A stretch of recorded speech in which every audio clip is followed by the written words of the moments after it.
We can also use the relational operators, is the same as, is not the same as, greater than or equal to, less than or equal to compare the strings that are managed by the standard string objects.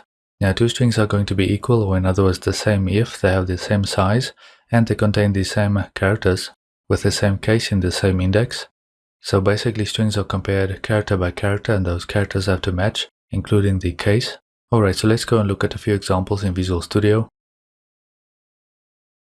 Okay, in this example I have string 1 and string 2, both of those. Just to get started, I'll initialize both of those to Bob, and then I have this standard bool alpha. So you can see true or false printed out instead of 1 or 0.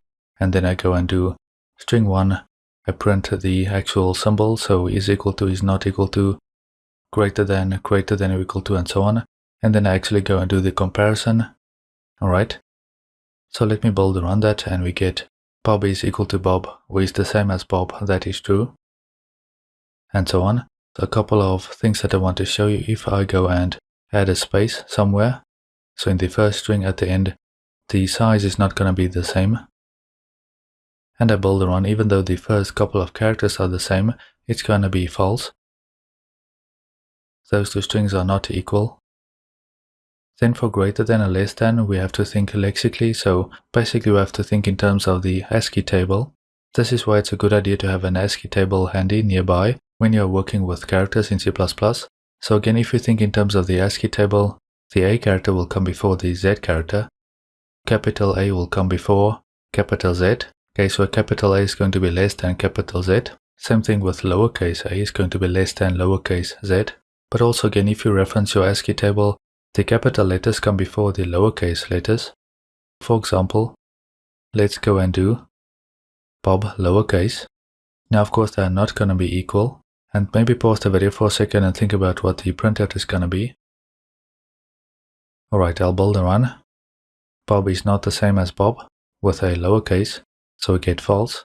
Bob with an uppercase is not the same as Bob all lowercase, that is going to be true. Bob is greater than Bob, we will get false for both of those. And then Bob with an uppercase is less than Bob, all lowercase, that is going to be true. And that is because the capital letters come before the lowercase letters in the ASCII table. Let's say we have two strings, string 1 and string 2. String 1 is going to be greater than string 2 if either the length of string 1 is greater, or in other words longer, the size is greater than string 2, or the first mismatched character is larger. Same thing for the other way around. String 1 is going to be smaller than string 2 if either the length of string 1 is shorter than the string 2, or the first mismatched character is smaller. Again, if we consider the ASCII table and the character's numerical representation. If I change string 2 to mob, again you can pause the video for a second and think about what we will get. If I bold and run, we get Bob is not the same as mob.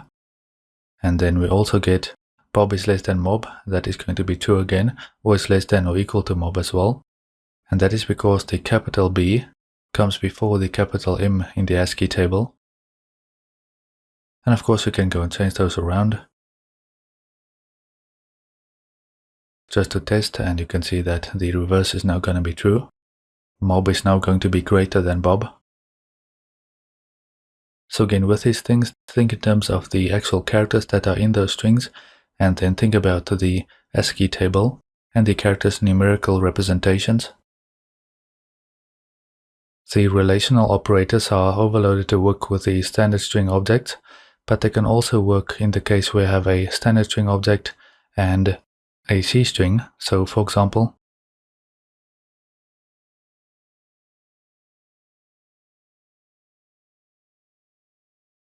go and comment those out for this example. So we have in this example here, we have string 1, and then we are going to do a C string literal.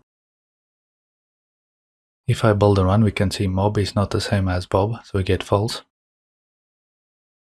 The same is true if you use a C string variable, so let me go and do that.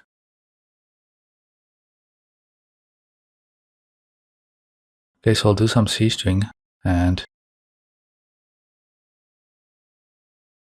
with that C string we can now use the relational operators again with the C string, which is currently a character array basically. And I go and bold and run that, and you can see that works as well. Of course, you can go and try this with each one of these relational operators. But again, it's important that the C string is null terminated. So if you go and initialize like this, actually let's make it the same as the first string and build and run. Again, we will get a weird string printed out. It's going to keep printing until it reaches the null terminating character. And so those are not the same. Even though the first few characters are the same, the strings are not going to be the same. So make sure to terminate those with the null character. And if I build and run now, you can see that will now work.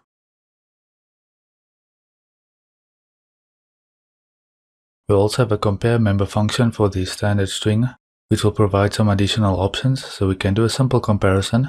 We can do SumString.compare and pass in an argument string, but we can also specify that we want to compare only a substring of the current or calling object. In the example, we are starting at index 0 of the calling object, in other words this or SumString, and we want to compare a substring of whatever that SumString object manages, of 5 characters, to the other string that we pass in as an argument. So we are going to do that comparison. It's important to keep in mind what a function is going to return and to check for that. So in this case, the string compare member function is not going to return a boolean, it's going to return an integer, and it's going to return 0 if the sequences of characters are equivalent, a negative value if the first mismatched character precedes the character in the calling string object, or the calling string object is shorter than the argument string. Otherwise, it's going to return a positive value. We've seen something similar to this before.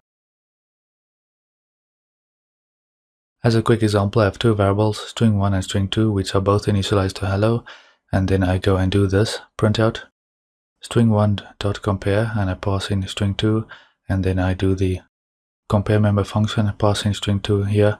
We want to see what the actual return value is going to be. We can see that it's going to return an integer. We can also see that we have a bunch of overloads for this function. Then what I want to do is I want to check whatever this returns, string1.compare, and I pass in string2 is the same as 0. Then those two strings are equal, otherwise they are not equal. So build and run, we can see that the operation indeed returns 0 and we get hello and hello are equal. Now if I go and make a change here, let's say we do string2, and I build and run, then of course those two strings are not equal anymore. We can actually use the C string as well. So I'll just pass that in here. Build around that. And you can see that works as well. Those are equal. Just make sure that you terminate using the null terminating character. And it's best again with the initialization of a character string to use C string literals instead of using a character list as we have here, as I mentioned before as well. Undo that actually. It's undo a couple of times. In this next example, I'm doing this twice here, but we have the compare function. And in this particular example, I'm passing in 3 arguments, starting at index 0 on the calling object, or in other words this, so string2. We want to compare a number of characters, 5 characters, so we're going to start at 0, and we're going to compare the first 5 characters, hello, to what? To string1, which simply contains that hello string. So I'm printing out what that returns here. That is going to return an integer, as I mentioned. Controls the spacebar, that is going to return an int. You can see we have a couple of overloads for that. Okay, in the next section I have this if else statement. And for this I'm also doing that comparison. If that is 0, then of course the strings are going to be equal. Otherwise those are not equal. That is the substring of string2, right? That substring, this first section of string2, I'm comparing that with string1. If we build a run, we get equal, and that is going to return 0. And of course we can go and change that if we want. Just to do a test, so I'll compare the first 6 characters, and if I build a run, that is not equal and we'll get to 1. And that's because the string that is managed by string2, so in other words this, or the calling object, that substring is going to be larger than what we have in string1. Just undo a couple of times, and we can also make another change here. I'll just make a change, I'll do M. H is going to come before M in the alphabet, but importantly in the ASCII table. So if I build a run, we'll get to not equal, and we will get to 1. Alright, so get the idea. The most important part here is testing for 0, and the other ones here are useful in some cases where you do some checks. I'm just showing you these things in case you run into it, or you need it, or maybe run into it in documentation, but for the most part we are concerned with the actual comparison, where things are equal or not equal. And so with that we're going to check to see if the comparison returns 0. So again, I just wanted to demonstrate that we have some additional functionality with the compare member function, but the relational operators are more intuitive, so for the most part we'll be using those. Alright, and with this we are going to wrap up this lecture.